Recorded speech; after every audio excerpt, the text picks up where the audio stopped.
Welcome, I'm Jackson Bell. And I'm Tamara Bell. And you're listening to our podcast, Talking Movies with My Mom, where I, talk about movies with my mom. And just so you know, there will be spoilers. March can mean different things to people, but for most of us who live in Austin, March means South by. Baby. For this bonus episode, we're talking about our time at South by Southwest 2024. Okay, so this is not our first time at South by. Jackson, how many years have you been going? I mean, technically, I've been going since 2011, but mainly for the video game expo that they used to have and that they sadly don't anymore. R.I.P. Right. Oh. But like the full experience, was it 22? It must have been 22 because it shut down in 20 for COVID. And then 21, it was virtual. So it was, 22. Now, my experience is a little bit different than that. I'm actually the official blogger for the South by pitch event, which I've been covering for the past 13 years. This means that for the first Saturday and Sunday of South by, I'm in a room at the Hilton watching amazing startups pitch their businesses to really impressive judges. But after that, I am free to partake in the festivities. While she's doing that, I'm too busy having fun at panels she can't go to. Right. But I get all your texts that tell me, oh, this was so amazing. Oh, I think one year you even sent me because you had went to a panel for the boys, I think, that had Yes. Christian Slater. And you know my love for Christian Slater. And you sent me a photo of like, hey, guess who I'm seeing right now? And I'm like, ah. Yeah, I didn't know he was going to be there. So when he was there, and I was like, oh my God, I got to text mom this, let him know. I'm seeing Christian Slater. Fine. So one of the things we enjoy about South by is the Friday night premiere movie. 2 years ago, we saw the world premiere of Everything Everywhere All at Once, miraculously. I'm so surprised we were able to get in. Right? Oh my God. I'm stunned that we were able to get into that one too. And it completely blew everyone away. I mean, it's no surprise that it then went on to win all the major awards because it was just so amazing that night. And I mean, I still get goosebumps just thinking about sitting there with that audience and all of us seeing it for the first time. And for the actors, I think even Jamie Lee Curtis had said this was the first time she'd ever seen the movie. So yeah, it was stunning. It was beautiful. It was poignant, and it was everything that we could ever want. It was everything everywhere all at once, basically. So last year, though, we did not attend the opening movie, Dungeons and Dragons: Honor Among Thieves, because someone didn't want to see it. Well, it's not my fault trailers looked like crap.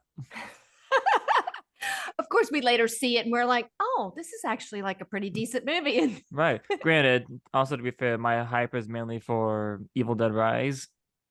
So yes. I was like really focused on that. Yes. And we did see that one, which that was a great movie. So absolutely. So yeah, I just want to say as well, bad marketing kills, y'all.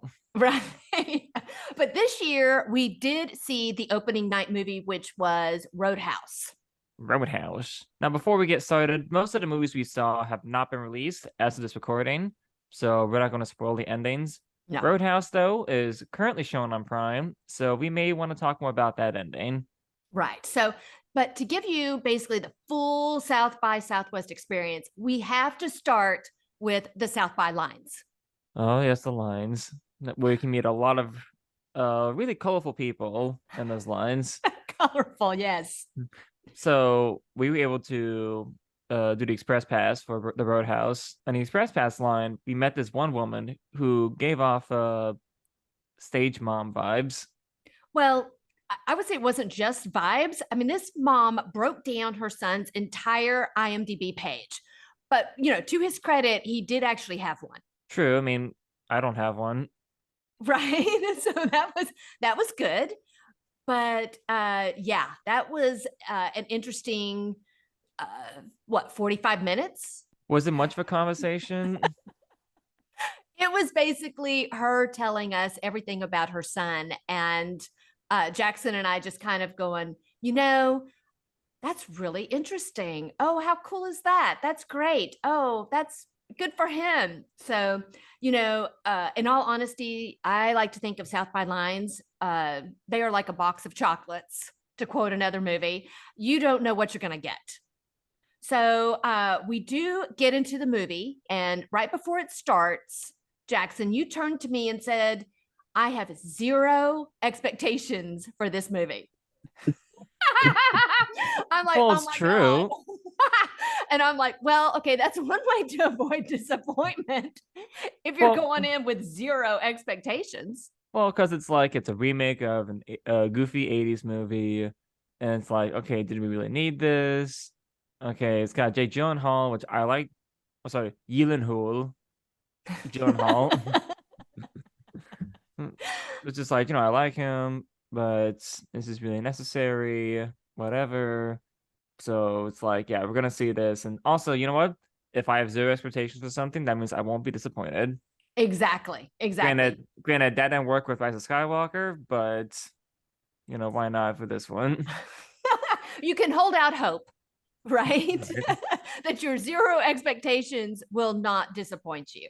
So according to a synopsis, ex-UFC fighter Dalton takes a job as a bouncer at a Florida Keys roadhouse, only to discover that this paradise is not all it seems.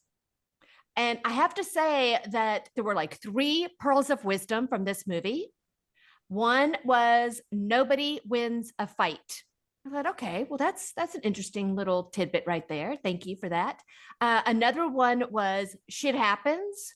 Just here, it happens on a beautiful day, because that scenery at Florida Keys, that was beautiful. Yeah, it definitely looked good. Like the sets were nice, locations were nice. Right? I mean, I'm like, yeah, this is a beautiful day. And then what a beautiful day. Yay. And so then the third one is something beautiful can come from irritation. How is that not romantic? Oh. So I thought those were, hey, Roadhouse has given us little things to ponder, not just rock'em sock'em. One of the things that I really did like about the movie was that, okay, so one, Doug Liman is the director, right? And he did Mr. and Mrs. Smith, Born Identity. The first one, not the sequels. Right. But oh my God, I mean, I love me my Born. Edge of Tomorrow, he did American Made. Obviously, he's done movies with Tom Cruise. So Mr. Cruise. So there's that. I have to say that, and this does not come as any surprise given the fact that Doug Liman's, all of his movies are pretty much action movies, that the fight scenes, oh my God, they were really, I think they were really well done. There's a fight scene at the end in the bar where it looked like it was choreographed like a car chase would be choreographed, right? You say that, and it sounds like the camera, it's like a first person fist camera. It's like guiding its way across people. I mean, it was just really, I think, very well choreographed. I mean, it made amazing use of the space that it was in. And it gave us a lot of things to look at, So also, I think there was another scene where Gyllenhaal, his character, Dalton, is fighting Conor McGregor, who Conor McGregor is, what is he, like a UFC guy? What is he? Yeah, he's a very Irish, UFC fighter. Very Irish, not Scottish, right? Right. I think my favorite, actually, I could be wrong. Yeah, he is Irish. Oh, good. Okay. In fact, it was so funny because, at the end, when the cast show up, to say, like, hey, thanks for watching the movie. When Conor McGregor got on the mic, my mom couldn't understand what the fuck he was saying. I had no idea what he was saying. His accent is so thick. I'm like, I need subtitles. And I'm sure he was probably a little bit drunk. Oh, I'm going out on a limb and say he was massively drunk. Although apparently he helped save somebody's life. Okay, you're getting a little ahead of me there. We'll come back to that one. But okay, so he's like an all-purpose dude, man. But anyway, so he plays the there's bad guys, but he is like the one that the bad guys call in to like really destroy somebody. He's the secret weapon. He is absolutely the secret weapon, and he is all over the place. which in a good way. I mean, I thought he was a lot of fun in the movie. His character was a lot of fun. Yeah, he's definitely like the funniest character in movie to me because Conor McGregor plays him like with such relish. Like he loves being a bad guy. He's a Oh, gleeful asshole. You also get to see his ass a lot in the movie because there's like absolutely. scenes where it's like he's just naked in the plaza. Like that's how introduces his character. He's just walking in this plaza, beating people up all naked for like no real reason. But I think it's just because he has a really great ass. That's what I'm going to go with. And they were like, you know what? Let's just show it off. Bear it all. Let's just bear it all. But Jake Gyllenhaal is completely, now granted, he's not, Conor McGregor buff just because he isn't a UFC fighter, but oh my God, this guy is buffed AF. Yeah, you compare him to this and like Nightcrawler, where he's like super thin Oh in that yeah. movie, and it's like, oh shit. Totally different.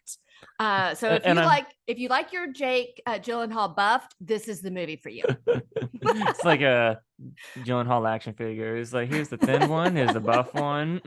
And Yeah. I will say too, I think what I also like about this movie is that Gyllenhaal, no, aside from McGregor, Gyllenhaal sort of carried the movie because Yeah. I don't know, it's not about like his laid back performance, his mannerisms. It kind of brought a little something to this. Like he wasn't trying to add like a macho tough guy. He was just like a chill guy who gets caught up in a bunch of crazy shit. Right. And I think that was really great too, because he was supposed to be like the peacemaker as much as he can. And only does he like knock someone out because they have like been the aggressor to him, not the other way around. And I think that is really in keeping with the original Roadhouse. Like you had said at the beginning, this is clearly a remake of the 1989 movie starring Patrick Swayze. But again, I mean, that synopsis for the 89 movie is a bouncer hired to clean up the baddest honky tonk in a Missouri town. Armed with a black belt in karate and a PhD in philosophy, Patrick Swayze sets out to tame the Double Deuce for its owner. And the thing that I thought was really interesting about the remake here is that it is not a shot for shot remake. I mean, obviously the location has changed. Before it was in Missouri, now it's in the Florida Keys. So you've got that change. And also, you don't have the Sam Elliott character. I was kind of thinking, okay, well, where's the Sam Elliott character? What's going on with this? And I was thinking the same thing. I was like, when's the equivalent going to show up? Right. And it doesn't. Spoiler, there is no Sam Elliott. But we will spoil that part. There is no Sam Elliott character. And if y'all are trying to think, God, what did Sam Elliott play in that original? He played Wade Garrett, who's a friend and mentor to Swayze's Dalton. And his death at the hands of the bad guys, that sends Swayze's character over the edge, and he basically goes on a violent rampage. So this remake doesn't have a Sam Elliott character in it. I kind of see it as more of this remake is just more of an homage actually to the original than a straight up remake.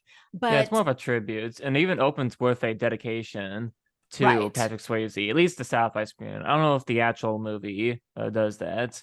Right. And, and in the Q&A afterward, when, they were, the cast was answering questions.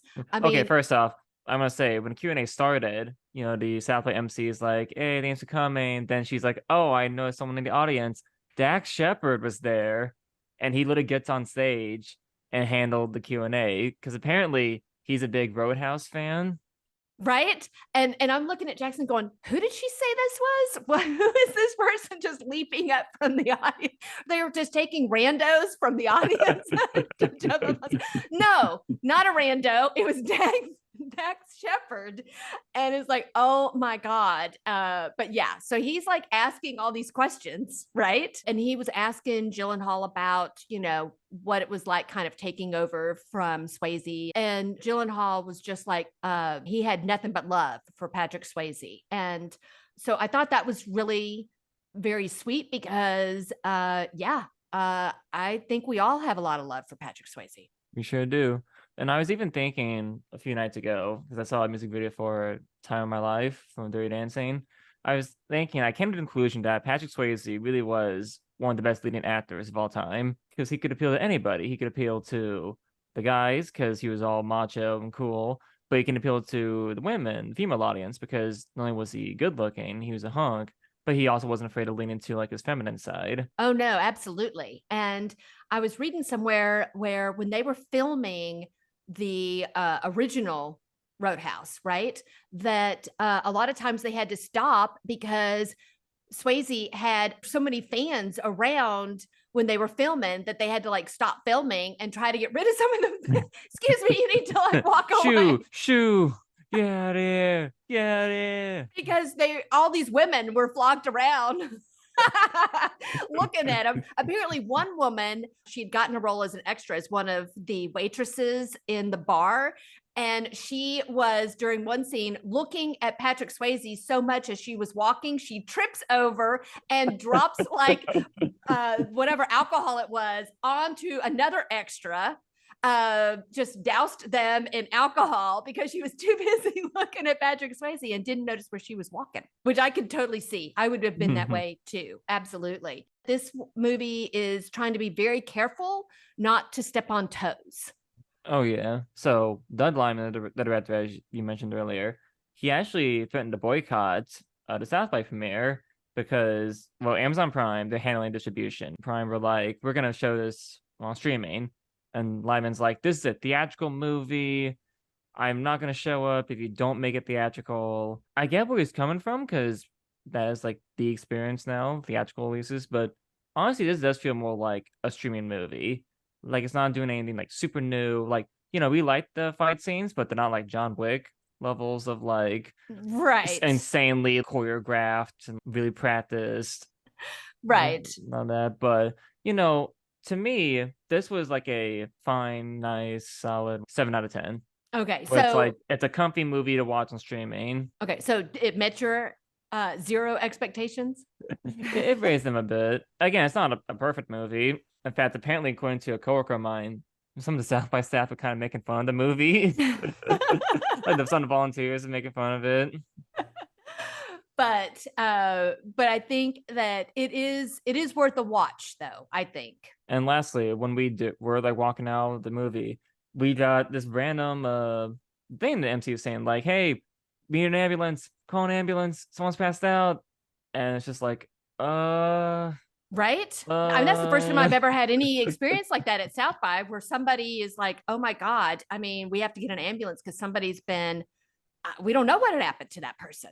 I think what happened was they passed out from dehydration, I believe. Oh, well, I think they were too dehydrated. But I felt like, did someone get a heart attack watching this movie? Right. Oh my God, what happened? Was this too intense for somebody? But then it turns out that wasn't it like Conor McGregor like jumped and like made sure that the guy was taken care of. And yeah, he actually helped this guy out. I think he was close to him. So yeah, so there he is. He's like not only a UFC fighter, a actor, he is also rescuer. Yeah, put that on his business card. So that was one of the movies that we saw together. Jackson, you saw a couple of movies without me, and one of them was MoviePass. Yep, MoviePass, MovieCrash, which was a HBO documentary. It's meant to be for HBO, but they showed it at South by. And this is actually, I don't want to say last minute, but I didn't know this movie was going to appear here until like a few days prior. And I just thought, why not? I'll see it, because MoviePass is something that always fascinated me, just because I remember when the service was active at the time. I mean, I never used it. I don't know if you never used it either, Mom. I know. No, I never. No, I never used it. So I'm like, I'm just gonna go see it. So I was sitting in the front row of the movie, which is funny because like I go in and there's like no seats left. I'm like, why bring us in here? There's literally no seats left. So I sat in the front row, which I'm like not the biggest front row guy, and my seat was broken. It was like one of those recliner seats. We can press a button and the thing at the bottom pops out to rest your feet on. So that was permanently stuck in that position, which I'm not complaining. I was like relaxed the entire time watching it. Your legs were propped up. But here's the thing though, too. Typically in these movies, the first 2, 3, 4, 5 rows, depending on how big a movie it is, those rows are reserved for people that are like friends of the cast and directors, or like they're the producers and they're the, I don't know, like the crew, that, you know, anybody that has anything to do with the movie can sit in those first few seats. And the fact that you were like, oh, you get the first row. What? That's crazy to me, because typically those are all reserved seats. But MoviePass itself, you really enjoyed that movie? I did. Again, it was a really nice surprise. Because I thought, oh, this would be one of those like, see how wild things got. Because MoviePass crashed and burned in like one of the wildest ways possible. Because I was there. I remember like when they were distributing like Gotti and a bunch of other like crappy movies, doing scrupulous like business practices, the lawsuits, just a giant train wreck that led to them phasing out. And that was the last I ever heard of them. So I'm like, okay, this would be one of those like wacky movies. Actually, well, it did bring up those moments, because how could you not when talking about MoviePass? Right. But what I really liked is that it was ultimately about these two guys, Stacy Spikes and Hemet Watt, I think that's how I say his name. They were the true creators of MoviePass, and the story is about how these two young Black entrepreneurs were very well intentioned and want to create the ultimate movie theater experience because they love movie theaters, and they made MoviePass as a way to encourage more people to show up to the theater. And the problem is that they got kicked out by these two old white guys, Mitch and Farnsworth, who were at the time they were the CEOs of the company. Then they became the quote unquote founders, according to them. And they're like, wow, yeah, we found MoviePass. It's like, no, you didn't. Funny enough, Mitch, he actually was interviewed for the movie. Farnsworth was not, but consider the movie's like, yeah, Farnsworth's a scam artist. He's had like a whole bunch of like scams, one of which involved Latoya Jackson and psychic. Psychic, thank you. Yeah, like a psychic reading. Psychiatry. Maybe. That's like the next thing after the psychic. You need to see a therapist. But it was so fascinating because you look at the two real founders, and it's like they seem like really cool people. They were even there at the premiere. I got to see them like talk about the movie and MoviePass and all that. But then you see like Mitch and how he tries to justify like firing the original founders and like where he took the company. It's so weird because he's made just all the wrong decisions, but in his mind, he's like justifying his actions. He's not like, yes, I want to screw over this company because I want to make more money. It's good looking to the mind of somebody who doesn't know what the fuck they're doing, but think they do. Exactly. So and how they justify it. Exactly. And apparently Mitch took up the offer to be involved in this documentary because he has like a book coming out, and he thought it would be like, I guess, good publicity for his book, even though this doesn't portray him in a good light. In fact, the movie literally ends with like, you know, the where are they now sort of thing, where it's like Mitch and Farnsworth are currently awaiting trials for what they did. There's MoviePass, again, there's a lot of criminal shit going on with how they handled the service. And they could literally face up to like decades in prison. Yeah. Which I think the trial's either this year or next year.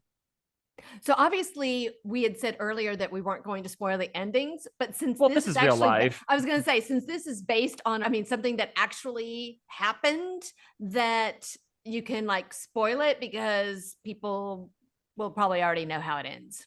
Right. Because look, all I'm saying is that when you have Latoya Jackson and Dennis Rodman somehow involved in your company, you know things are going to be crazy. But I think it was really cool too, because you were like on the front row, right? And they had like a Q&A, and they brought in like the two founders, but didn't they also bring in the director? They did. The director, Mutali Muhammad, he was there. One of the benefits of being in the front row was that when I got up to go to my next event, Muhammad was there, and I literally got to tell him, hey, I loved your movie. It rocked. Did a great job, dude. As you're rushing out the door to get to your next thing, you're like, loved it. Yeah, because I want to be a director too. So it's like, why not? I did really enjoy it. And I want to let them know that, hey, you did a really good job making it. Yeah. So when that pops up and is available on HBO Max, whatever they're calling it this week, then definitely a thumbs up. Watch it. Oh, totally. Recommended. I give it like an 8.5 out of 10. Okay, so not a you went in with zero expectations. I mean, I knew it was going to be interesting, but I liked how there's more depth to this documentary than I thought there was going to be. Very cool. So that was one movie that you saw without me. The other one you saw without me. Oh my God. What was that one again? Monkey Man. Monkey Man. Okay, so here's the thing. We tried to get fast passes or express passes, right? Because that gets you in like the elite line as opposed to you're back with all the schmoes. And so we were trying, but you had to be like, it's at 9:00 a.m. the day before the movie is going to show. And it literally is, you've got 2 seconds before all the passes are given, right? Not even 2 seconds, like a millisecond. I mean, right? So Jackson and I are ready to like click on the link, and it's like counting down to 9:00, and it's like, okay, it's 9:00. I'm like desperately punching. And I keep getting this bad gateway. I'm like, what? And then Jackson, you're like, oh my God, I'm getting the same thing. I don't understand. So then we're bummed because when we finally do get through, it's like no passes are available anymore. Oh man, we totally missed the fast pass for Monkey Man. Then what? You said 7 minutes later? Yeah, 7 minutes later, I get an email saying, congratulations, you got your express pass for Monkey Man. What? I mean, like, how did that happen? And I didn't. I never got the email. So Jackson is in the elite line for this movie, and I'm not. Okay, first off, I just want to say we severely underestimated the Dev Patel fan base. Oh, we will never make that mistake again. Because I assumed, because again, this is a guy who got his big start in Slumdog Millionaire, great movie, great performance, but then he sort of phased out after appearing in Last Airbender as Prince Zuko. And I was like, I really hated movie, killed a lot of careers. And at the time, I thought, oh, Sally Dev Patel is gonna be one of them. He kept appearing in movies, like he was the lead in Lion, and what I never realized was that Green Knight, which came out a few years ago, that apparently really brought him back into the spotlight because he was the lead in that one. And again, here I am thinking, oh, Last Airbender. I know that was like 14 years ago, but got slowly crawling way back up to the hierarchy of acting. Nope. Apparently, his fan base is just as massive, if not more, than it was back then. Oh my God, so big. So, so Jackson and I, I think I walked over first. Because you walked over first. Because I assumed, I'm going to be in the express line, and Mom's going to be in the regular line, and I can save her a seat when she eventually gets in, because that's what happened with Evil Dead Rise. Right. Again, I did not get the express pass for that one. And yeah, well, that's because you were too late. That's true. I wasn't like trying to like punch on it at the same time. And somehow you got it and I didn't. But the true Evil Dead fan got it. And so you had gone into that movie and saved me a seat so that I could get in, and I actually got in to Evil Dead. So that's what we were thinking. It was going to be something like that, right? Because again, this was like the 9:30 movie, and I'm thinking, okay, how many people are going to show up to this? A lot of people might be off. There's a lot of other things to be happening at South by. This isn't the only thing, right? And I'm thinking, okay, so this will, there won't be a whole huge line. I'll get there like an hour and a half before they're going to start letting us in, not before the movie starts, but before they would let us in. So basically it's like 2 hours before the movie. And I'm like, okay, so I'll walk over there, get in line, and then I'll text Jackson and he can come and get in his line. And so I get to the line and I'm like, so where's the line, end of the line if you don't have an express pass? And so I'm calling them line wranglers because they were like the staff, the volunteers that, kind of keep people in line, so to speak, while they're in line. And so they kept pointing and I'm like walking. I mean, it like 5 blocks later, I'm at the end of the line. Oh my God. And at that point, because I've taken so long, I think, Jackson, you've already come because I've been like walking this entire time and you actually came.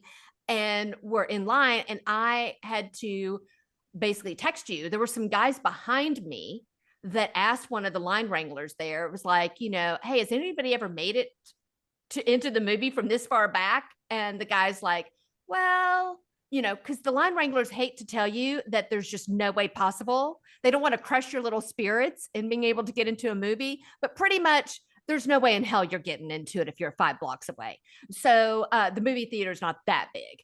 And so then I'm like, oh my God, there's no way I'm getting into it at this point. So I texted Jackson at that point and said, listen, I am so far back, I don't even know. I'm not even sure where I am. And so you're going to have to see this for the both of us. Have a great time. Literally, I got in line, my elite express pass line. And I get in, and yeah, it was like completely sold out. Even that the MC was like, you almost feel lucky to be in here. It's like, yeah, the line was massive. Right? So it's like a lot of people want to support Dev Patel for this movie. And thankfully, they chose the right movie to support because this movie kicks ass. I mean, I can't wait to see it. So Jackson hasn't told me anything about it. And you're only going to share a little bit about it here because we want everybody to go see this movie. Yeah, when it comes out in mid-April, I believe. So yeah, no, the movie is just, it's an action movie set in the slums of India, which I like to think this movie is like a sequel to Slumdog Millionaire. Like how Dev Patel's character, like he blew all of the rubies he won. Oh my God. And he's just like, well, back to square one.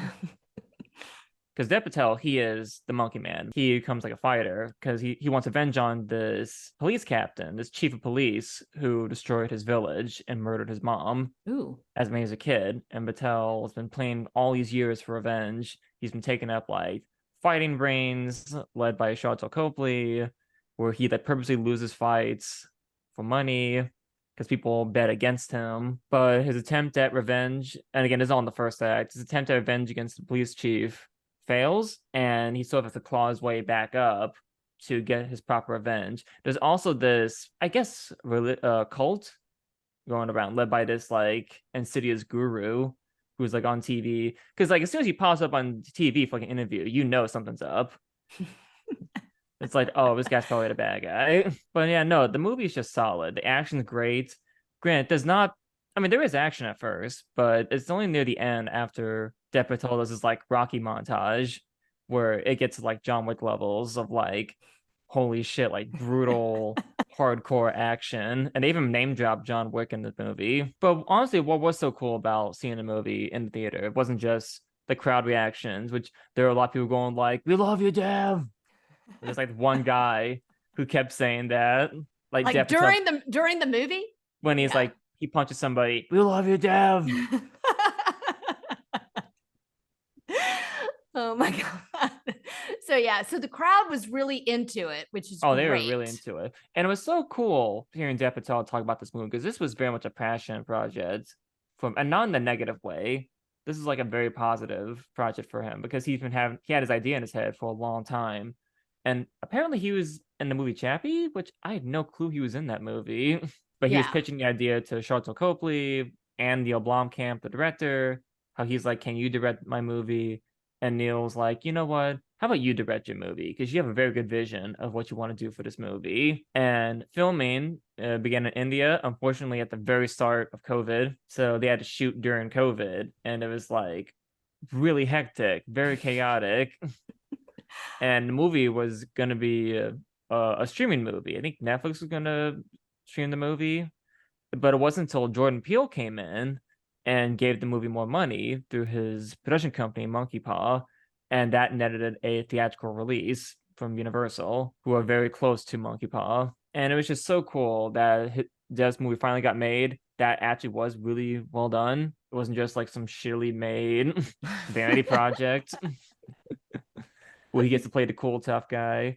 Because his character actually is like flawed and vulnerable. He gets like hurt a lot in this movie. So it wasn't like I'm the invincible here. I'm the Steven Seagal-esque like protagonist of my action movie. And what was so awesome is that when the movie ended, when the credits started, it got a standing ovation, including myself. I stood up and clapped because it was so good.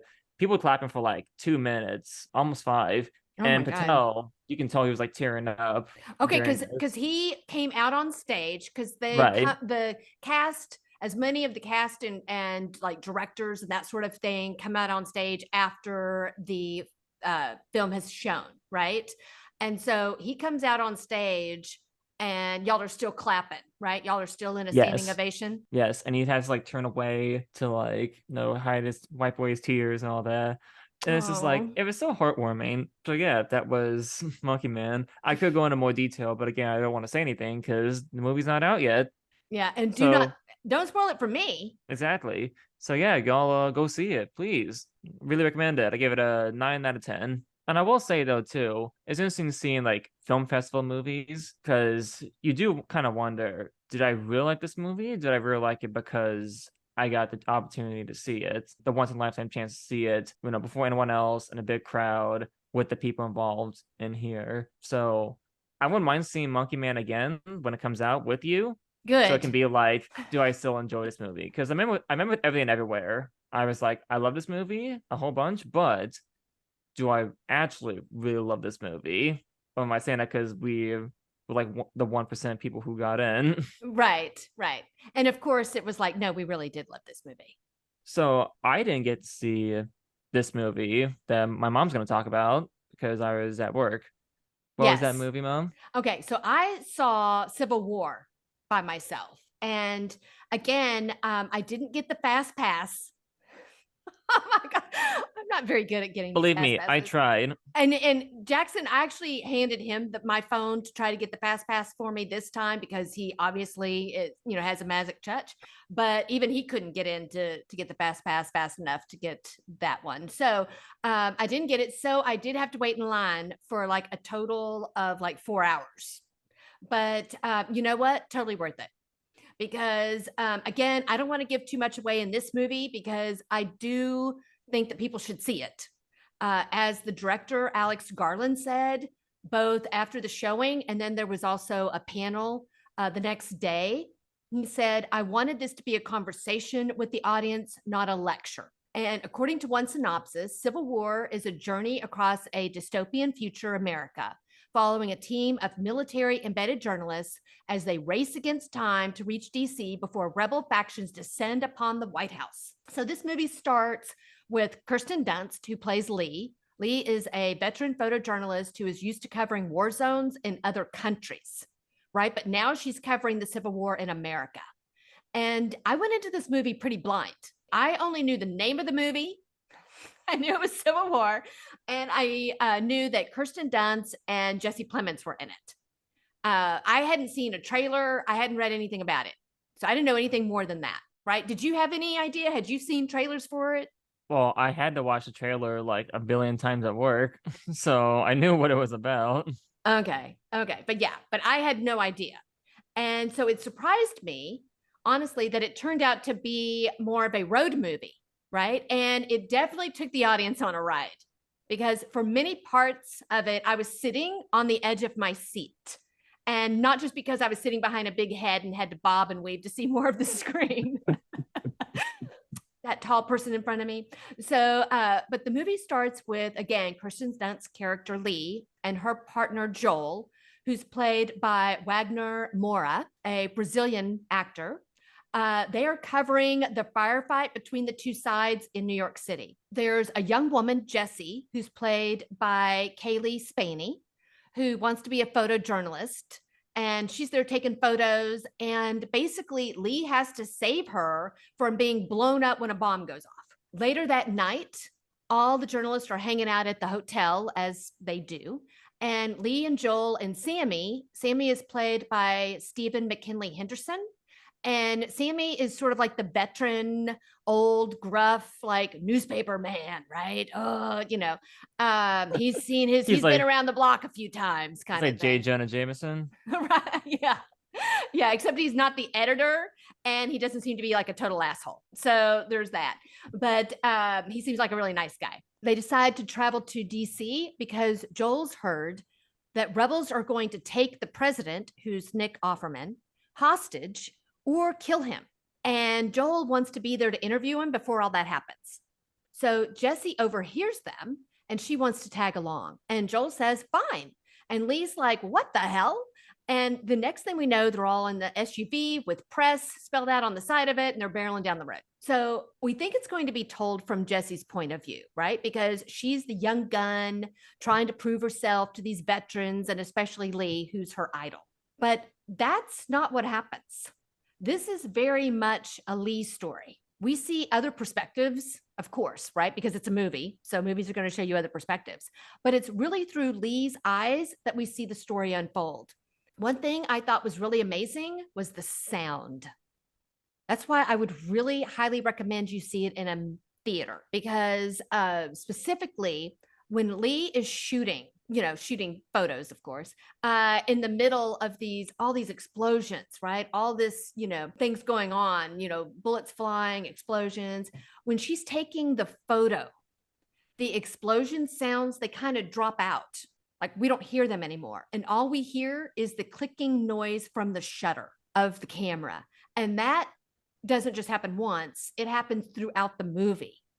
These little moments, I think, kind of acts as a reminder, the role, I guess, that journalists play in bringing us the truth of a matter, because we're focused on the photo that she was taking of that moment. And the photo is what the rest of us would have seen, because we're not there seeing it live, so to speak. I don't want to give away too much more, but I do want to add just two quick things. One, I get the choices that the characters make at the end.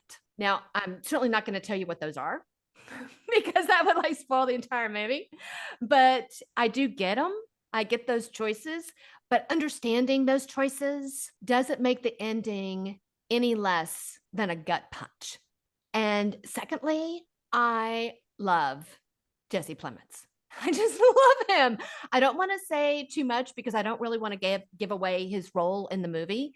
You might be able to kind of tell a little bit about what he might be given the trailer, but Jackson, I think we just need a show where I can just gush about Jesse. It'll just be you. Yeah. You like him too. I do, but not as much as you. Well, okay. You could just be in total agreement with me the entire show. So yeah, I just think he's amazing. Anyway, I'm just going to talk about him in Battleship. No, you could talk about him in Breaking Bad. Breaking right? Battleship. Stop it. But besides the movies, you got to attend some events that were really cool. What was the Fallout experience like? So yeah, I actually went to the Fallout events, and because usually Amazon tends, for like a new show that's coming out, they like to do like a little, I guess, like an event experience of sorts where you go to this place and it's like almost like a theme park attraction because there's like stuff to do, stuff to interact with. They did one for the boys 2 years ago. That was actually really cool. 2019, they did was it Good Omens? Yes. The Neil Gaiman show. Mm-hmm. So they had one for Fallout, which is coming out, I believe, April. I believe it's April. Again, it was pretty cool. This is set in Philly, which is where the show takes place, because the show apparently tells an original story. It uses elements from the games, but it does its own thing. And yeah, it felt like a carnival. There was like a little shooting gallery called the Arms Dealer, where I could shoot like a tin can from a little cannon at a target. Also, I don't mean to brag, but I had a bullseye my first try. Thank you. Whoop, whoop, whoop, whoop. There was a lasso game where you had to throw like a little lasso rope around a mounted animal, like a two-headed deer, which I sucked at it. I can't lasso for shit. I know, and I'm so sad about that. You call yourself a Texan and you can't lasso? Yeah. Oh. Now, when you win these games, you actually get bottle caps, which are like the currency of Fallout, because Fallout's set in a post-apocalypse. The only money there is like bottle caps. And it has to be a certain bottle caps, because if you get like Nuka-Cola and they have little bottle caps, those don't count. Those are seen as counterfeit caps. One other cool thing I really liked was, and this is apparently what's making the rounds on the internet, there was a dentist character where you could sell your teeth for caps. She would inject with anesthesia and then like yank your teeth out in like a gleefully sadistic manner. I kind of wanted to pull a Bill Murray from Little Shop of Horrors and act like I was really getting into it. But I'm like, I don't want to cause too much of a stir. And also, I'm supposed to be on anesthesia. Clearly, she did not really take your teeth out. No. I don't want to leave anybody with the impression that now you've lost a couple of teeth. Yeah, no, there'd be a lot of lawsuits, a lot of like waivers to sign. Like, why Exactly. didn't I get a waiver? It's post-apocalypse, bitch. We don't have any of that. Exactly. Also, there was some like in-universe characters roaming the area, so there's you got to talk to like warriors, raiders, that kind of. There's like the mayor of Philly just wandering around, holding like a re-election. So that was really cool. I love little details like that. And also a little side detail. The previous day, as I went to the fall event on a Friday, that Thursday, Akira Toriyama, the creator of Dragon Ball, had passed away. And on Friday, I saw people dressed in like Dragon Ball shirts in like his honor. So I was Yeah. like, man, that's cool. I love that. So after my MoviePass screening, the reason why I got up and hauled my ass over was because I wanted to see a Conan O'Brien panel. He was promoting his new travel show, Conan O'Brien Must Go, because every celebrity has to have a travel show these days. With Conan, it did make more sense because he did have segments in at least his TBS series where he Right. would like travel the world and like get cameos in like foreign soap operas. Also, with a title like Conan O'Brien Must Go, I thought that was going to be like a retrospective of his life that would lead to his retirement in the entertainment industry. It's like, He's I'm here announcing today. his retirement today. Yeah, I'm announcing my permanent retirement from the entertainment industry. And it's like, I must go. But no, that's just a show.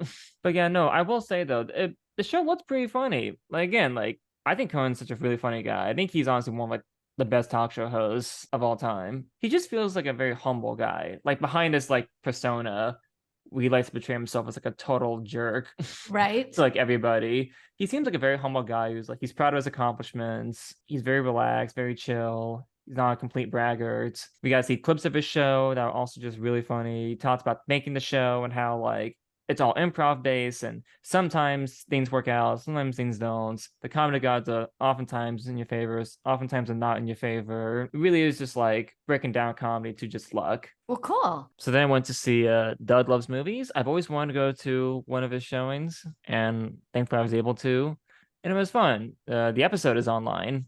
It was uploaded the Monday after.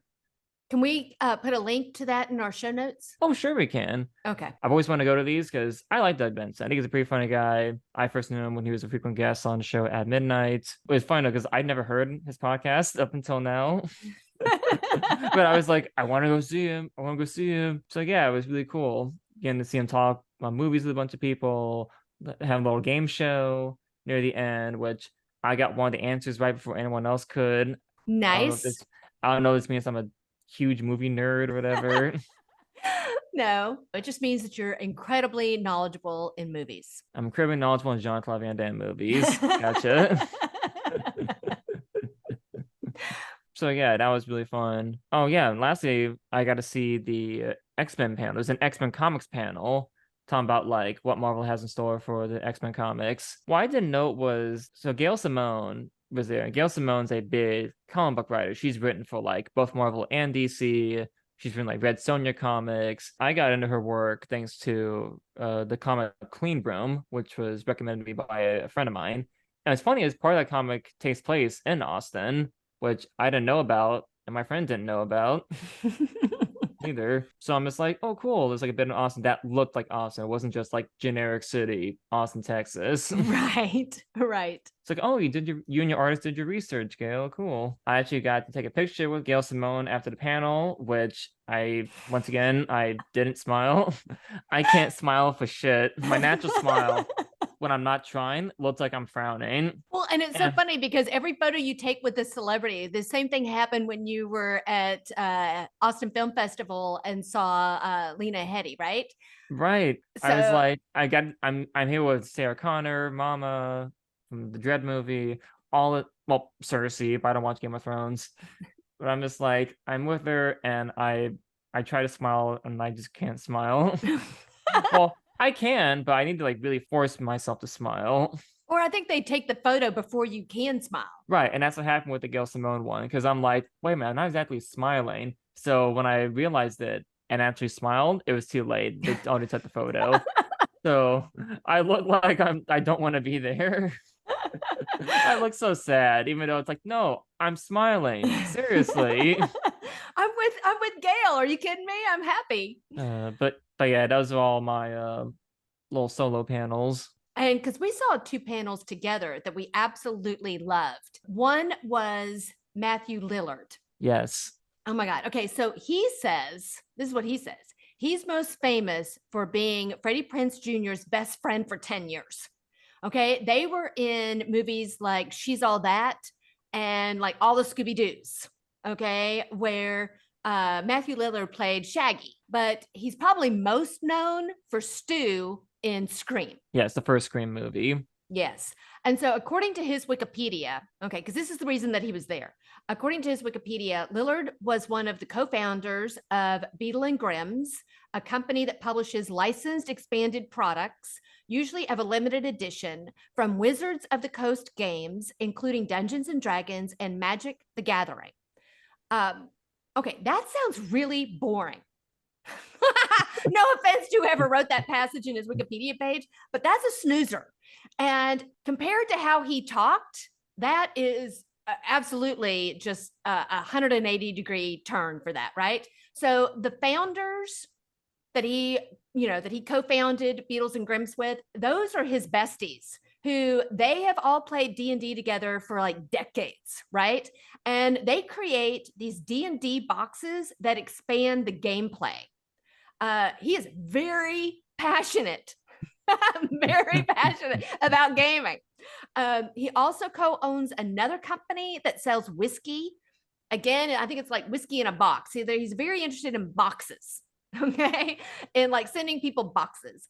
And so he sells whiskey. This whiskey's in a box where on each bottle, I think it's a chapter of a D&D story, of like one that they've made up. I mean, it's an original it was D&D, right? Wasn't it? I think it was D&D, yeah. Okay, I think so. But anyway, he is just he's tall. He's like 6'3", 6'4". He's a very tall ball of energy. I mean, he's like a firecracker. He bounds onto the stage, basically, in the room about a minute early. And then he proceeds to announce that I'm here a minute early, but I'm coming out anyway. And then he announces, I'm Matthew Lillard and I'm an Aquarius. He also talked about taking acting jobs because he had to feed all of his kids. And at that point, I'm thinking, oh my God, how many kids does he have? Because it made it sound like he had 100. Yeah, I thought he had like 6. I mean, my God. So I looked it up. He's got 3. So unless these kids are like eating him out of house and home, I don't know. He made it sound like he had like a lot of kids. I thought he had like a lot of kids by a lot of baby mamas, but that's not what it is. He has 3 kids from the same mom, and I think they've been married since like the early 2000s. So he seems like he's a great guy, but he also seems like the kind of guy that, tell me if I'm wrong, Jackson.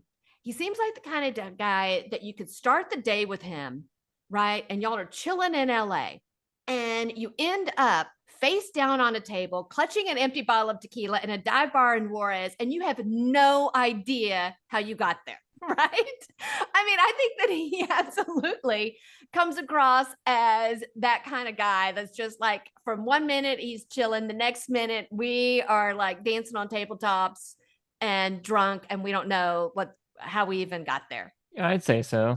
Yeah. You totally agree with my characterization of him?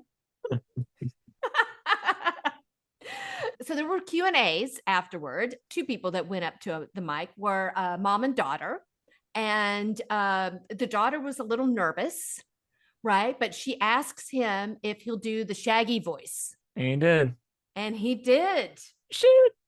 Right? He even like cussed as Shaggy. So that was, and everybody is like, yay, we're all applauding and everything. But you know what? He just seems like a person who's really appreciative that people love his character so much. I mean, it's not like he's a person that's like, oh my God, do I have to talk about Scream again?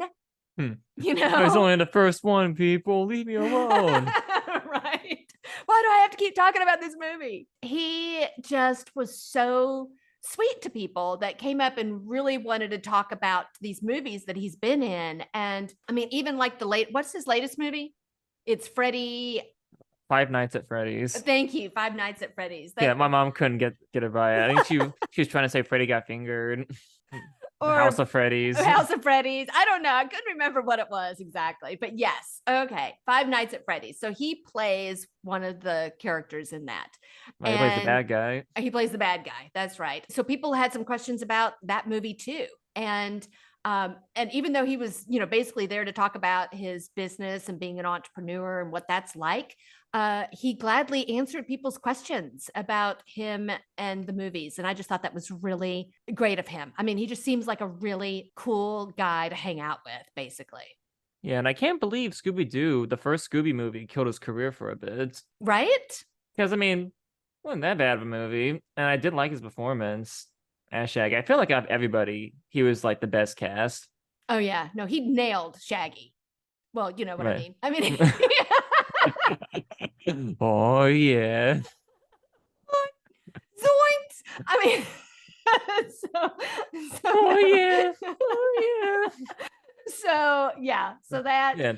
And again, it's funny that it did stall his career for a bit, but now he's like the official voice of Shaggy. Like after Casey Kasem retired and died, literally would take over the role. Right. There's a whole generation of people who only know him as Shaggy.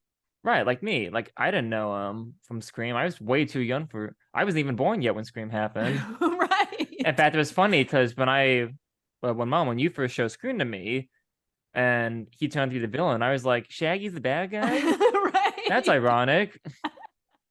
Not realizing that it's actually the reverse. The bad guy was Shaggy. But there was one thing that he said that really stuck with me.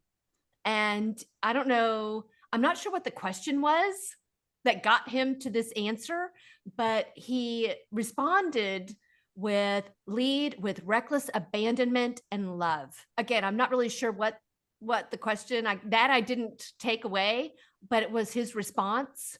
And I just love that idea of leading with reckless abandonment and love, no matter what it is that you're doing. And so, yeah, I mean, that was like, talk about pearls of wisdom. I mean, that was like a pearl of wisdom dropped by Matthew Lillard. And so, yeah, I loved it. Yeah, so that was one of the panels that we saw together. The one that we loved was Kyle MacLachlan. Kyle MacLachlan. Oh my God. So he was at South by to talk about his podcast, Varnum Town. Is that how you pronounce it? Okay. That's how I pronounce it. Which, according to a synopsis, Kyle MacLachlan, along with investigative journalist Joshua Davis, traveled to a small southern town on the coast where in the 80s, the residents allegedly made a deal with Pablo Escobar to allow him to land planes and ships in the areas in exchange for lots of money and cocaine. So, my God. So he talked about the story behind the podcast, but then he also allowed for Q&A. And of course, people asking all about Twin Peaks, Blue Velvet. And can I say too, I love how when he's being introduced, the MC was like, he's been in movies like Dune, Blue Velvet, and The Flintstones. And I was like, oh yeah, it wasn't the Flintstones movie. He was also in Desperate Housewives. He's been Sex and the City. I mean, Showgirls. Showgirls. He talked about all of it.